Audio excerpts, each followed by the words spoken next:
Uy, qué mal sueño. Qué mal sueño el que he pasado, Javier. A lo mejor una pesadilla, ¿no? ¿Una pesadilla? Una pesadilla, sí. Oye, ¿esto es un trastorno del sueño? Sí, un trastorno del sueño, las pesadillas. ¿Una pesadilla? Sí. Entonces, mucha gente tenemos trastorno del sueño. Sí, son muy frecuentes. Son muy, Sí, muy sí, frecuentes. Muy frecuentes, sí. Sobre todo estos fenómenos del sueño así, pesadillas, terrores nocturnos, son muy frecuentes. Chus, bienvenida al escaparate. Gracias. ¿Tan frecuentes? Es decir, ¿llegan a afectar a cuánta población? ¿Hay algún porcentaje que nos dé una idea de hasta qué punto son frecuentes? Sí, son muy frecuentes, bueno, dependiendo del tipo de trastorno, pero por ejemplo la apnea del sueño es entre un 6 y un 8% de la población y los insomnios yo creo que todavía más frecuentes dependiendo de los casos, ¿no? De los tipos. Claro, hay otros trastornos que son mucho menos frecuentes, como por ejemplo la narcolepsia, que es cuando el paciente se queda dormido sin darse cuenta, pero sí que son muy frecuentes. Pues para todos los espectadores, hoy en el escaparate vamos a estar hablando de trastornos del sueño, de cómo tener una buena calidad de sueño, de cómo poder controlarlo y de qué tratamientos hacen falta para poder mejorarlo, ¿no? Y de todo ello vamos a hablar con los dos doctores que están precisamente sentados en el sofá del escaparate. Javier, ¿hasta cuántos trastornos del sueño puede haber? Bueno, muchos. Dijéramos que hay dos categorías principales, las disomnias, que son trastornos en la cantidad y en la calidad del sueño, y luego las parasomnias, que son estos fenómenos que hemos comentado que aparecen en distintas fases del sueño, como las pesadillas, los terrores nocturnos, el sonambulismo, el bruxismo. Pues, en las disomnias, en la cantidad, pues estaría el insomnio, ¿no? Que es la falta de sueño, y la hipersomnia, que es el exceso de sueño. Exceso de sueño. Exceso de sueño. ¿Y eso se mide por la cantidad de horas que se duerme? Cantidad, sí, y también influye la calidad. Y para eso precisamente se realizan los estudios de sueño, estudios polisomnográficos, que realizan en la unidad de neurofisiología, ¿no? Que está la doctora de Pablo. Chus, ¿es muy habitual que pasen desapercibidos estos problemas del sueño para la población? En algunos casos sí, porque muchas veces el paciente no es consciente de lo que le pasa. Muchas veces, bueno, por ejemplo, en el caso, vuelvo a repetir porque es muy frecuente, la apnea del sueño, muchas veces el único síntoma que tiene el paciente es que está muy cansado, tiene la sensación de no haber descansado bien o tener mucho sueño. Pero en estos casos nos vienen muy bien testigos como el compañero de cama que nos dice que está haciendo apneas, o pues, por ejemplo a los sonámbulos les pasa lo mismo. Ellos tienen sus episodios de sonambulismo por la noche, pero no se acuerdan al día siguiente. Entonces, pues a veces eso es lo que pasa, ¿no? Que a veces el paciente no se entera muy bien, tiene síntomas pero no sabes muy bien por qué, ¿no? Hay que estudiar un poco. Es usted la responsable de la unidad del sueño en el Hospital San Jorge. Es una unidad multidisciplinar y que lleva mucho tiempo estudiando precisamente todos estos trastornos. Sí, la unidad de sueño del Hospital San Jorge pues, se creó en 2010, finales de 2010, y están implicadas muchas especialidades del hospital, pues como psiquiatría, neurofisiología, neurología, neumología, pues incluso otorrino, pediatría, hay muchas especialidades implicadas. Y bueno, lo que hacemos en el laboratorio de sueño, dentro de la unidad de sueño hay consulta de sueño, consulta respiratoria de sueño, consulta de trastornos neurológicos del sueño y el laboratorio de sueño sí que es donde hacemos los estudios, que se hacen estudios polisomnográficos y poligrafías cardiorrespiratorias. ¿Hasta qué punto un mal sueño, se lo pregunto a los dos, hasta qué punto un mal sueño puede repercutir en los distintos ámbitos de la vida de una persona? Es decir, en el trabajo, en la vida personal, etcétera, etcétera. ¿Qué opináis? Muchísimo, claro, es una relación en psiquiatría, ¿no? En los trastornos mentales bidireccional. Hay algunos trastornos mentales que se manifiestan precisamente por problemas de sueño. El paciente acude por problemas para conciliar el sueño y nosotros comprobamos que lo que tiene es un estado de ansiedad y por eso no concilia el sueño. Por la noche comienza, ¿no?, a darle vueltas a determinados temas de una forma a veces obsesiva y eso le impide conciliar el sueño. Otras veces personas que llegan agotadas, ¿no?, de todo el día, ¿no?, y entonces concilian bien el sueño pero se despiertan a las 3 o 4 horas, ¿no?, y ya no vuelven a dormirse. Entonces eso indica más estados depresivos. Lo que comentábamos, los trastornos por estrés postraumático, por ejemplo, que el paciente tiene pesadillas recurrentes que le despiertan a mitad de la noche soñando de una forma muy muy intensa y muy vivida lo que se llama flashback, precisamente el hecho traumático que han sufrido. El sueño es también una parte muy importante. Bueno, Freud escribió la interpretación de los sueños en el año 1900. Es, desde el punto de vista de la psiquiatría, es también un fenómeno apasionante para investigar áreas de nuestro propio inconsciente.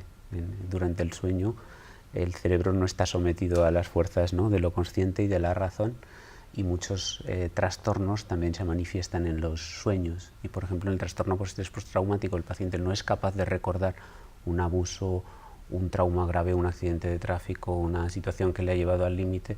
Emocionalmente y racionalmente no es capaz de recordarlo, conscientemente le sufriría un dolor moral intensísimo, y sin embargo aparece en el sueño, ¿no? Bajan nuestras defensas conscientes y aparece de una forma recurrente. O sea que los trastornos del sueño están muy relacionados también con los trastornos mentales, y a la vez cuando alguien no duerme bien y no descansa, pues por la mañana y a lo largo del día está más irritable, más cansado, con menos rendimiento cognitivo, intelectual, y puede desencadenar cuadros depresivos, ¿no? Esa sensación, ese abatimiento de estar más cansado, ¿no? ¿Cree Chus que de esto somos conscientes?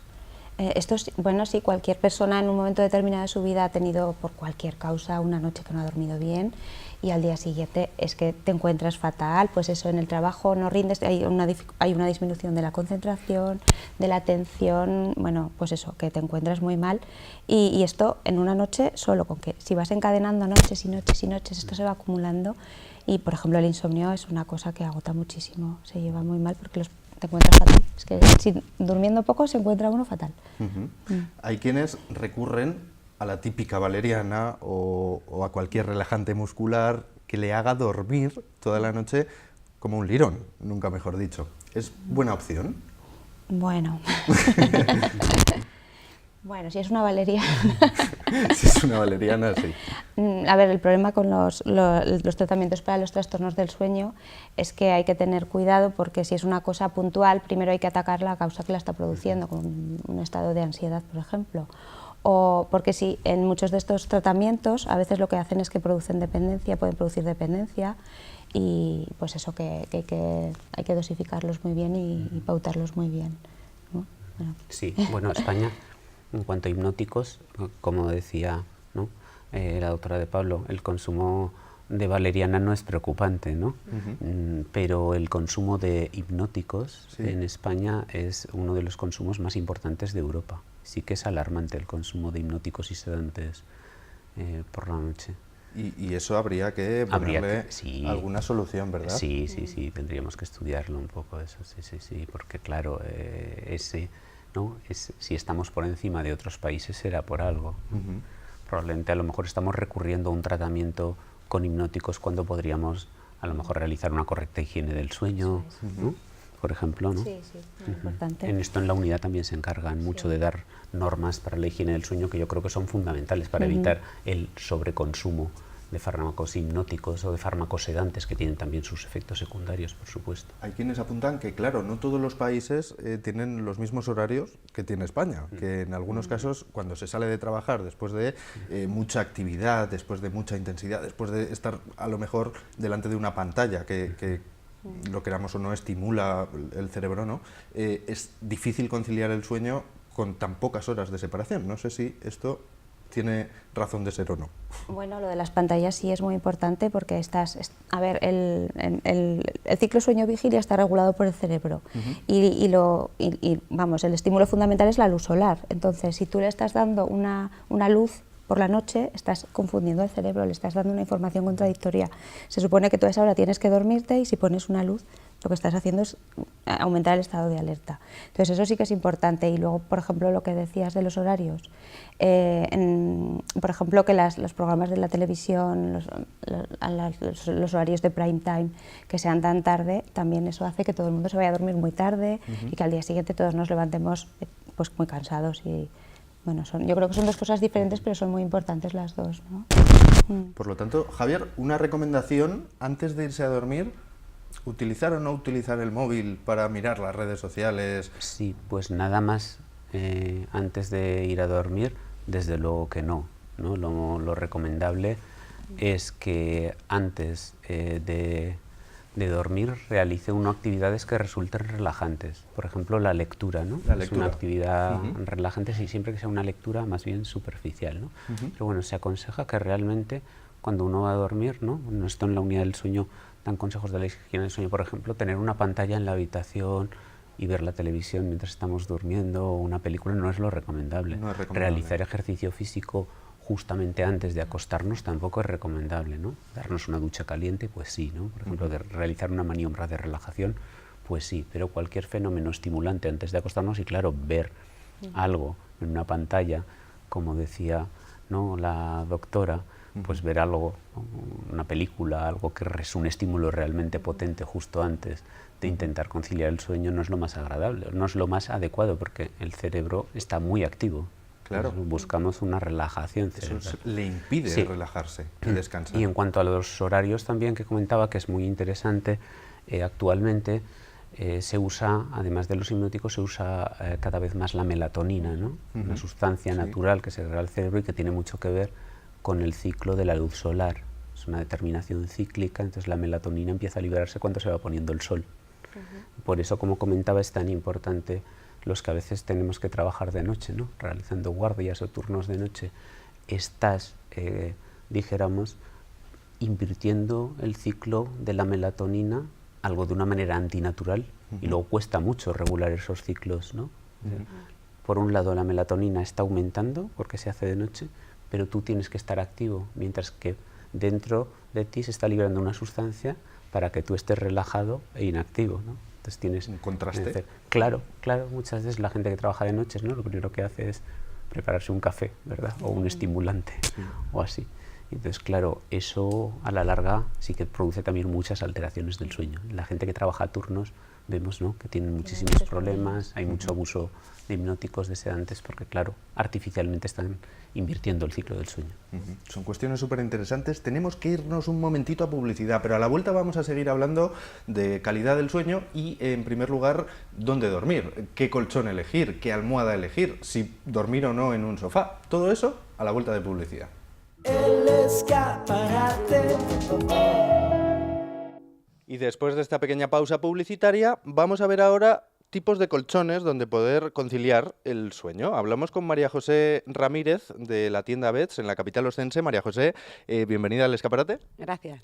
Queremos saber qué colchón deberíamos elegir para descansar bien, que es de lo que hoy estamos hablando en el escaparate. ¿Qué tendríamos que tener en cuenta? Pues tendríamos que tener en cuenta, lo primero, la base sobre la que va a ir el colchón y luego las opciones que nos ofrece el mercado. Tenemos la opción del muelle ensacado, que es un poquito la evolución del muelle tradicional, y ya los colchones que no llevan muelles. O sea, pero el muelle es los colchones de toda la vida. No. El muelle ahora ha cambiado completamente. Sí. Son muelles que van en unas valvulitas independientes, con lo que la independencia de lechos es total. ¿Muelle es compatible con viscoelástica? ¿Viscoelástica es otra cosa? Sí, el muelle es compatible con la viscoelástica. Todos los colchones llevan ahora algo de visco. En el caso de este colchón, en vez de llevar visco, lleva también gel, que es lo último que hay en el mercado. ¿Gel? ¿Y gel te rejuvenece? No, en teoría es más fresco, ¿vale? No da la sensación de calor que puede llegar a dar la viscoelástica. Esto de los colchones, estamos viendo que ha tenido una evolución vertiginosa, ¿no? Completamente. No tiene nada que ver el colchón de muelles de ahora con el colchón que había antes. Una cuestión que siempre lleva de cabeza a muchos, ¿elegirlo duro o blando? Pues depende mucho del tipo de cada persona, ¿no? La complexión, la altura. Por ejemplo, tenemos ahora la opción de en el mismo colchón tener dos zonas diferentes. Tener una zona un poquito más suave, por si la persona es más delgadita, y otra zona un poquito más firme, por si es más alta y más voluminosa. ¿Por qué hay que elegir un buen colchón? Es decir, ¿un mal colchón puede acarrear problemas de salud, un sueño que no sea de mucha calidad? Sí, el colchón se tiene que adaptar un poquito a las necesidades de cada persona, ¿vale? Entonces, en la cama pasamos muchas horas y la base del descanso está ahí, en el colchón. ¿Hay que elegir dormir boca arriba, de lado? boca abajo. La peor postura nosotros creemos que es boca abajo, porque es la postura que la columna no está en su posición natural. De lado o boca arriba no hay ningún problema. ¿Y se nota a la hora de descansar? ¿Crees que se nota? Sí, lo que pasa es que cada persona es un mundo y cada persona duerme de una manera diferente. Entonces sí que se nota bastante la correcta postura de la espalda.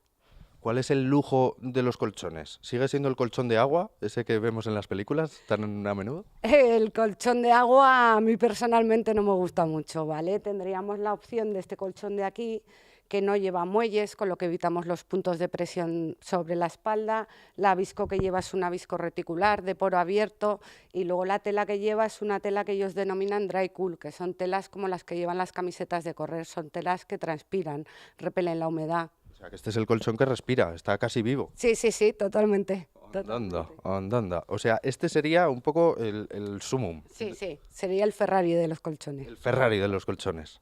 Jolín. Y claro, yo imagino que la almohada también tiene que ir en consonancia con el colchón, entiendo. La almohada es una parte muy importante a la hora de descansar. Nosotros, por ejemplo, lo que solemos hacer una vez colocado el colchón nuevo es dejar diferentes tipos de almohada para que la gente las pueda probar.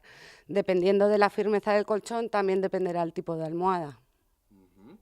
Y por lo tanto, si el colchón es duro, almohada dura, y si el colchón es blando, almohada blandita.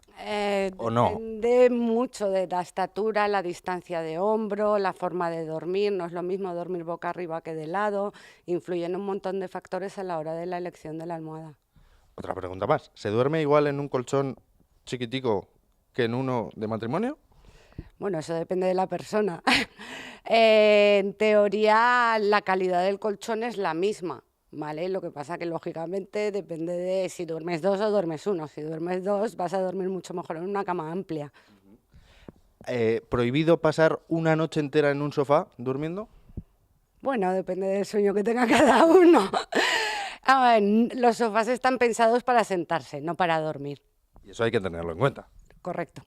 Muy bien, María José Ramírez, muchísimas gracias por atendernos y resolvernos estas dudas que a veces nos hacemos y no sabemos cómo contestarlas. Gracias a vosotros. Bueno, y ahora con los doctores, a ver si tienen algo que objetar a esas pequeñas claves que daban desde la tienda Beds para conciliar con calidad el sueño. ¿Chus, Javier? No, claro que no. Lo he ¿No? explicado muy Cuanto bien. más cómoda sea la cama, mejor. Cuanto más cómoda, de eso no hay duda. Sí, sí. Porque, ¿cuántas horas habría que dormir? Bueno, está el mito de que hay que dormir 8 horas. 8 horas. No todo el mundo necesita 8 horas. Hay gente que lo aconsejable es dormir entre 7 y 8. Pero hay gente que necesita 9 o 10 y si duerme menos lo nota, y hay gente que con 5 o 6 se encuentra muy bien. Depende un poco. Y los niños, por ejemplo, duermen mucho más. Los niños duermen 10-12 horas a veces, sobre todo cuando más pequeños son. Entonces eso es un poco, cada uno sabe más o menos cuántas horas necesita, y lo que hay que intentar es dormir el tiempo que tú necesitas. Si son 7, 8 o si te hace falta más, eso depende. Es malo aquello de eres un dormilón, que llevas 12 horas durmiendo. No, bueno, a ver, lo que tampoco se puede pretender, que hay gente que sí que piensa que duerme menos durante la semana y que hay que recuperar el sueño el fin de semana, que eso no es necesariamente bueno, porque cambias también el ciclo de sueño, lo que hablábamos antes. Lo aconsejable es irse a dormir y despertarse siempre más o menos a la misma hora, y los fines de semana puede haber un decalaje de 2 horas, pero no más, porque si no empezamos otra vez mal la semana, eso sí. Siempre se ha hablado de que determinados genios de distintas disciplinas, pues de la música, de la literatura, que no dormían y que esa había sido su clave para llegar tan lejos en la disciplina que profesaban, ¿no? ¿Qué opina Javier? Bueno, claro, es controvertido también. Es cierto que mucha producción artística se ha realizado durante la noche, ¿no? La noche, claro, se asocia al sueño, ¿no? Y muchos de estos genios también tenían trastornos mentales, muchos de estos artistas.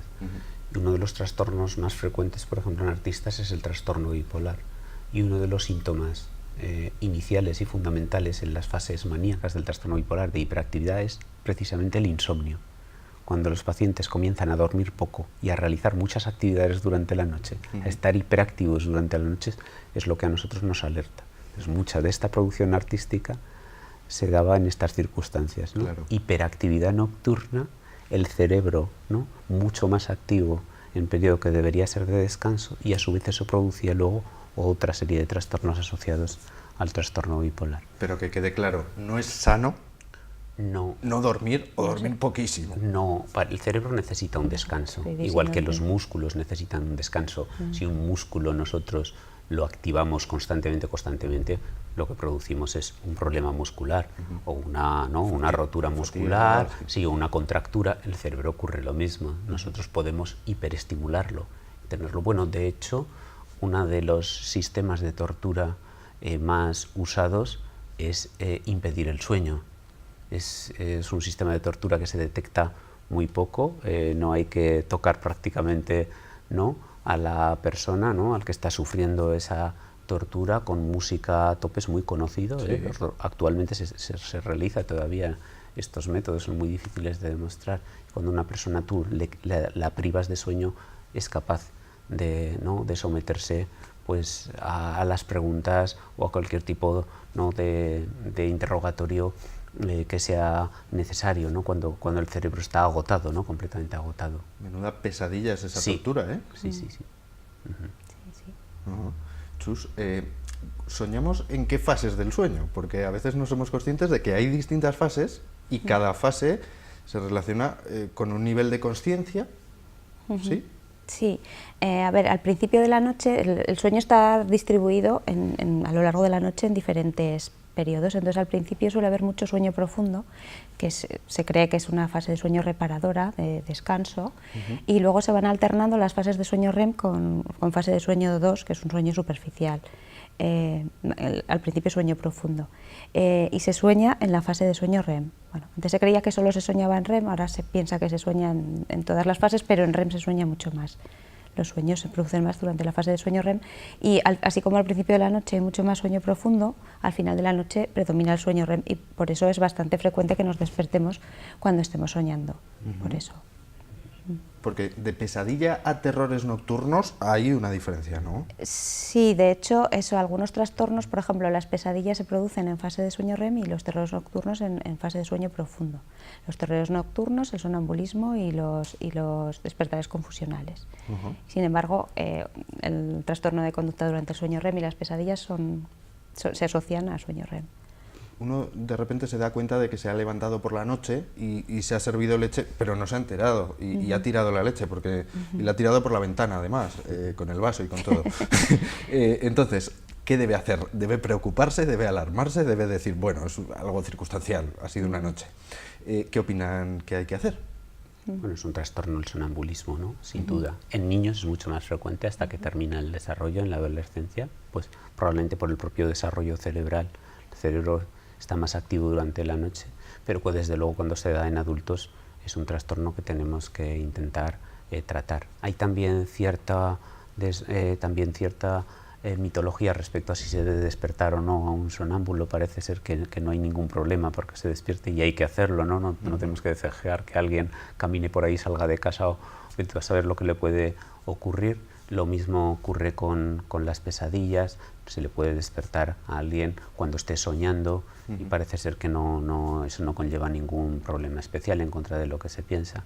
Y sí que es interesante, como comentaba la doctora de Pablo, diferenciar entre terrores nocturnos y sonambulismo que se producen en los periodos iniciales del sueño, se producen en la primera parte de la noche. La primera parte. Sí, sobre todo los terrores nocturnos son más frecuentes en niños, ¿no?, que es cuando se produce un grito, Sí. ¿no?, y aterrorizados. Chillido. Sí, con amnesia, por tanto no recuerdan ellos cuando se despiertan de lo que son pesadillas y sueños que ocurren al final de la noche. Por eso nos despertamos, como ya muy bien comentaba, con el sueño, con bastantes recuerdos, sobre todo en la última parte del sueño, ¿no? El sueño y la pesadilla, que es un sueño de contenido desagradable y terrorífico, pues lo recordamos bastante bien. Son el final de ¿no?, las fases profundas, y ya cuando estamos más cerca del despertar.